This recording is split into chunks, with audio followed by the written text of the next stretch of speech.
Sadar diri, kurang modal, kurang cerdas, Eli Sugigi pilih mundur dari caleg Partai PAN. Ngaku minder, Eli Sugigi pilih mundur jadi bakal calon legislatif fraksi PAN 2024. Sebelumnya sudah kuar-kuar mau jadi wakil rakyat. Kini Eli Sugigi pilih mundur karena tak sanggup dengan syaratnya.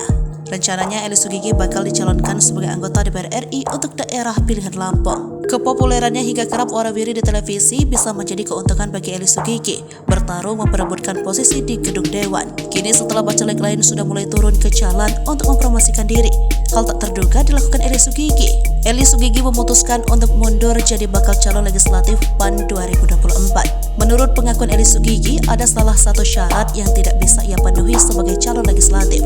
Hal ini diakui saat di kawasan Mampang, Jakarta Selatan, Selasa, 8 Agustus 2023. Diakuinya syarat untuk masuk jadi bacalek sangatlah susah. Meski begitu, Eli mengaku tetap berada dalam lingkaran politik dengan menjadi anggota. Keputusan Eli Sugigi mundur pun memiliki alasan selain ada syarat yang menurutnya belum bisa dipenuhi. Antara lain, ia mengakui kemampuan intelektual yang dimiliki kurang untuk duduk di kursi anggota Dewan. Selain itu, beberapa artis kini juga telah bergabung dengan PAN. Eli Sugigi merasa soal intelektual maupun ekonomi atau modal masih dirasa kurang apabila ia mencalonkan diri sebagai anggota legislatif. Hal itu membuatnya minder dan memutuskan untuk tidak maju caleg. Merasa minder juga kan ada artis-artis sekarang masuk PAN yang merasa langsung minder aja. Karena banyak artis yang pintar dan kaya, aku ini siapa? Ya udah jadi tim sukses aja, ujar Eli.